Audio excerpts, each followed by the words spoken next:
Mesdames et messieurs, bienvenue à Histoire de camionneur. Aujourd'hui, accélération, performance, vitesse. On est à Saint-Joseph-de-Beauce. Également, les nouvelles restrictions concernant l'utilisation des freins moteurs.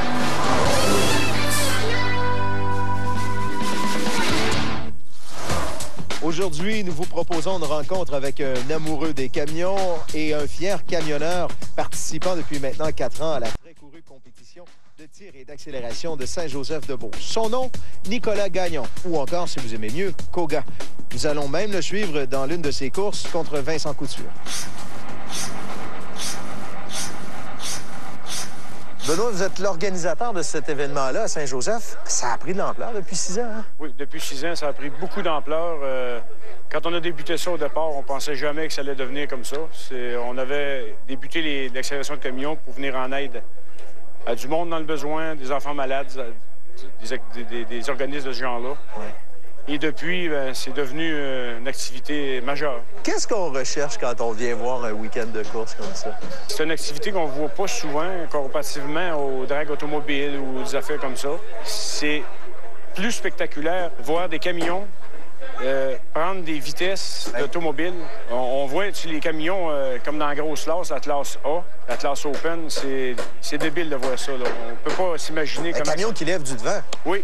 Les camions lèvent du devant, puis les gars, ils ont de la puissance, puis c'est spectaculaire. C'est très spectaculaire. Et c'est pour une bonne cause. Pour des bonnes causes. C'est pour des bonnes causes. Dans notre cas, nous autres, on donne à plusieurs organismes qui me vient en tête facilement, la Fondation Encœur. Depuis 2 ans, on est associé à M. Jacques Auger, la Fondation Deux Camps. Donc, quand on regarde ça, on voit que notre argent sert à des bonnes causes, puis on n'a pas besoin d'aller loin, c'est déjà près de nous autres, là. Nicolas, on est juste avant ta première qualification. À ce qui paraît, il y a un des favoris? Oui, je pense que oui. Comment on se sent le matin d'une course comme ça? Ah, c'est correct, un petit peu stressé, mais ça... après que la première est faite, là, tout se replace, tu penses plus à rien. Là, qu'est-ce que vous avez fait cette semaine pour préparer ce camion-là? Je veux pas savoir les détails, tu me donneras pas tes secrets, mais vous avez travaillé toute la semaine là-dessus? Oui, j'ai parti milieu de la semaine passée pour monter à Rimouski chez Boost Engineering. C'est le gars qui fait la performance. On a passé la semaine là-dessus, toutes les nuits, 7 jours et nuits. On a donné une grosse go pour le plus gros show de l'année. On voulait bien faire. Comment on en vient à faire de la course dans un véhicule qui n'a absolument rien à la base pour faire de la course, pour faire de l'accélération? Ah, c'est des modifications presque partout, il n'y a rien de... Tout change. C'est au fur et à mesure, hein, plus tu en donnes au moteur, mais un petit peu, il y a un morceau qui casse, tu mets des morceaux plus rigides. Puis... On a peine à s'entendre. On s'habitue à cet environnement-là? Oui. Toi, c'est tes fins de semaine, s'entendre du bruit comme ça? Oui, c'était toute la fin de semaine. Oh, t'en as un autre. Est-ce que ça va être un de tes compétiteurs? Ça, c'est mon plus gros compétiteur en ce moment, cette année. C'est Vincent Couture qui est le plus proche de nous, là, puis qui parfois il nous bat. L'homme à battre, c'est Nicolas. Nicolas Gagnon, cette année, là, c'est l'homme à battre. À battre ou à battre? On surveille le départ, ça va donner un coup. C'est sûr, il y a des petites frictions, hein, c'est des courses, hein, il y a toujours des petits accrochages, mais on est toujours on est du fun, bon riz, puis...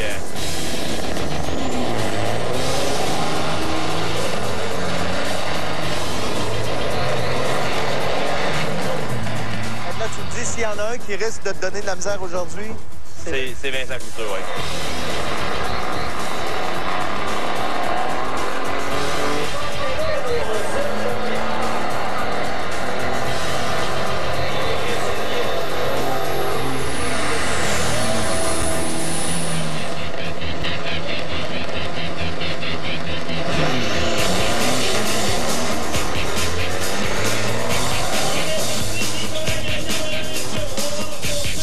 Quand tu cours, quand tu es en course, qu'est-ce qui se passe? On dirait que tu n'es plus là du tout.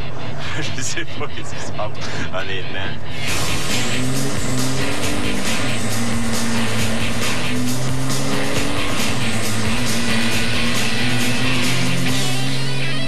Tu as presque un instinct de tueur quand tu cours. Je pense pas tant que ça, là.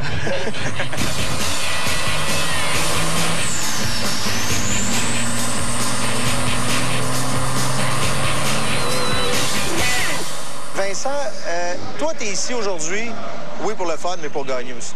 Oui, c'est sûr, il faut. Hein? Et on espère, en tout cas. Là, cette année, toi, comment ça se passe, la saison? On n'a aucune défaite en finale. C'est une année parfaite en ce moment. C'est combien d'heures de travail? Qu'est-ce que ça implique de s'inscrire à une course comme ça aujourd'hui? Ben, ça dépend premièrement dans quel type de catégorie, soit le A, le B ou le C. C'est sûr que pour le A, tu calcules pas tes heures parce que c'est inimaginable. Ton camion, il est au point. J'espère. On n'est jamais certain jusqu'à temps qu'on ne s'aille pas un à côté de l'autre.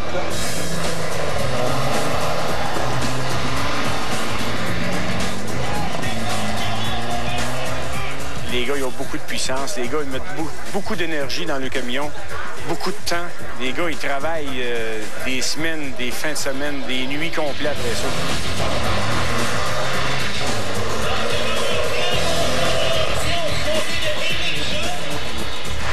Il n'y a rien qui existe pour un camion. Hein. Tu peux pas aller acheter des morceaux de performance. C'est vraiment, tout est fabrique, faut que tu partes à zéro. Là.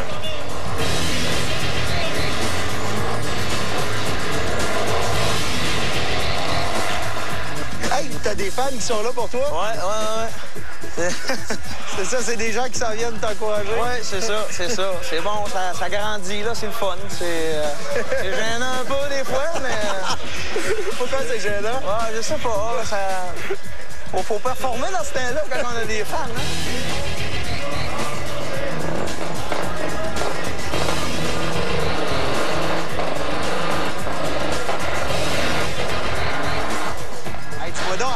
Là, ici, le bruit est quand même intense. Toi, quand t'es à bord, comment ça se passe? Est-ce que ça doit vibrer? Ça doit être... Non, on ferme de l'eau les fenêtres, fait que c'est pas trop pire. C'est sûr que ça amène du terrain, mais c'est pas plus. On s'habitue assez vite.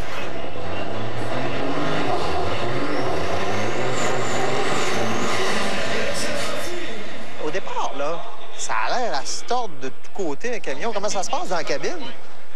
C'est pire, je pense, dans la cabine que de vue de l'extérieur. Ça crochit, ça lève, ça paraît tout le temps, je pense, pire. Peut-être parce qu'on est assis à l'arrière, on voit le devant, là. Mais oui, il se fait quelque chose, là. C'est fait fort malgré tout. Ça brise, là. Mais c'est surprenant, la mécanique, là, comme ça peut en prendre des fois.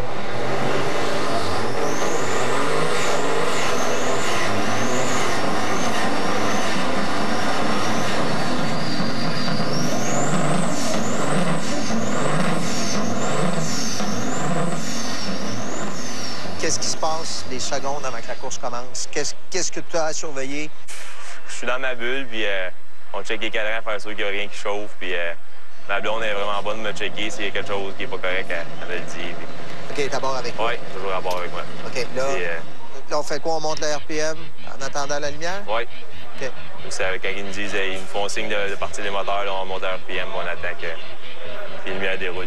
On fait signe du pouce, quand c'est prêt, quand les deux sont prêts, bien, ils partent les lumières. Puis... Tu dis on monte le RPM, est-ce que le RPM, ton cœur, monte à la même vitesse que le RPM du camion? Non, c'est pas pire pour ça.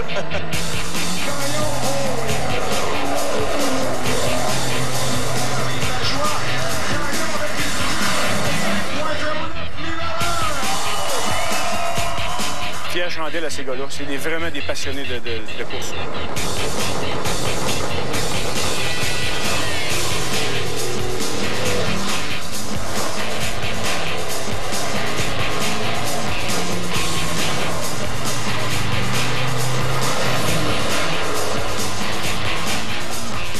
Olivier, c'est toi qui es l'ingénieur motoriste pour Nicolas.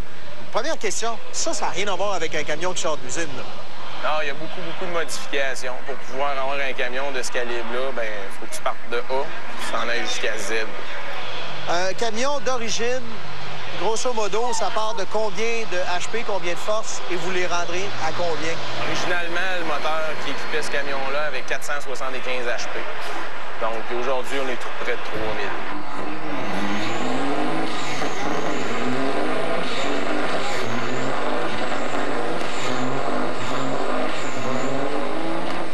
Un gars comme toi, on aurait tendance à s'imaginer le capot ouvert, le moteur ouvert dans la grève jusque-là. Il faut plus passer à toi derrière un ordinateur? Bien, c'est les deux, parce que j'ai pas vraiment de misère avec la mécanique. Quoi qu'on a une très belle équipe. Les autres gars qui sont avec nous autres, c'est des bons très bons mécaniciens. Puis c'est sûr que moi, j'aime la mécanique, fait que j'aime ça me graisser les mains aussi, mais je vous dirais qu'à un moment donné, avec la technologie où on est rendu, il y a une grosse partie qui est informatique. OK, donc ça se passe, l'amélioration, ça se passe beaucoup derrière un ordinateur. Oui, parce que au niveau du moteur, la base du moteur, même le moteur en tant que tel, ça reste un moteur d'origine de compagnie. Je ne sais pas si ça tombe dans ton département, mais on voit les camions qui partent et lorsqu'il y a une charge dans une course comme ça, les camions tombent carrément, là. J'imagine que ça doit être extrêmement dur pour un châssis. C'est quand même pas si pire. Il y a quelque chose qui dit en ingénierie que si ça plie, ça casse pas.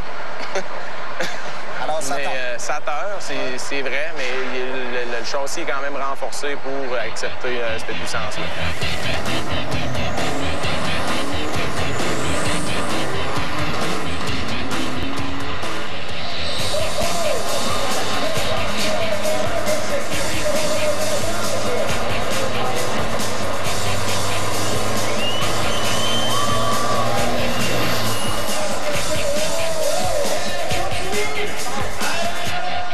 Comment vous trouvez ça la fin de semaine? Trop malade. Du meilleur en meilleur. C'est vraiment impressionnant. Quand vous ne sortez pas là, c'est cool, là. Record de vitesse, record de foule, ouais. Des records de bière aussi.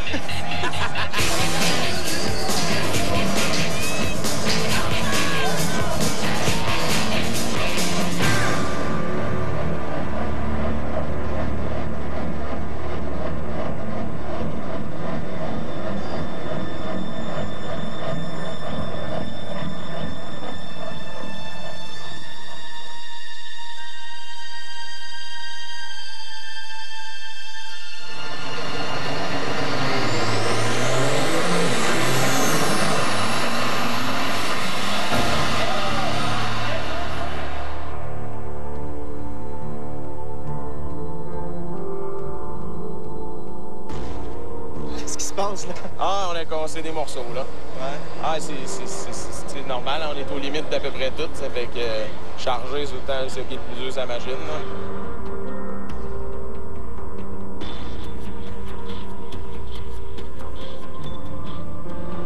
On a fait une tentative de se réparer, fait que là, il reste une petite affaire, là, puis on espère retourner, là.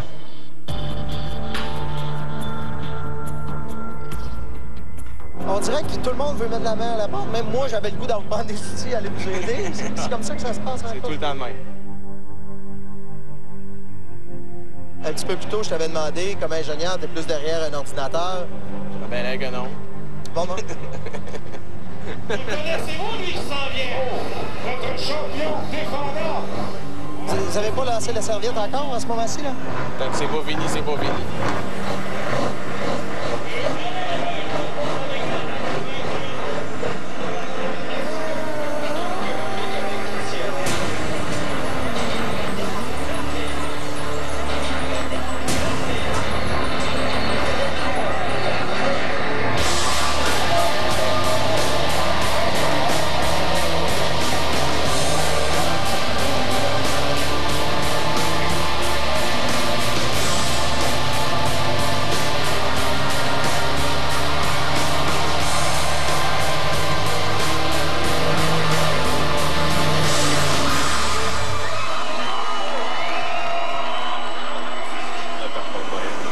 Tu viens de gagner, mais t'as juste de la traction sur 3 roues?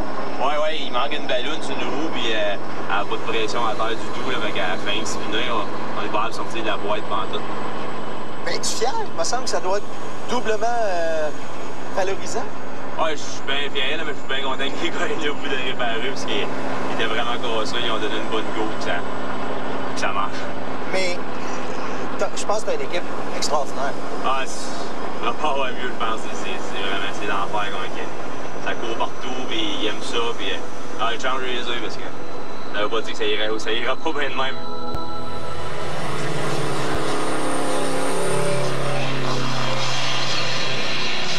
Voilà, mesdames et messieurs, c'est ainsi que se termine cet épisode d'Histoire de camionneurs dans le bruit. J'espère que vous avez apprécié. On se retrouve la semaine prochaine.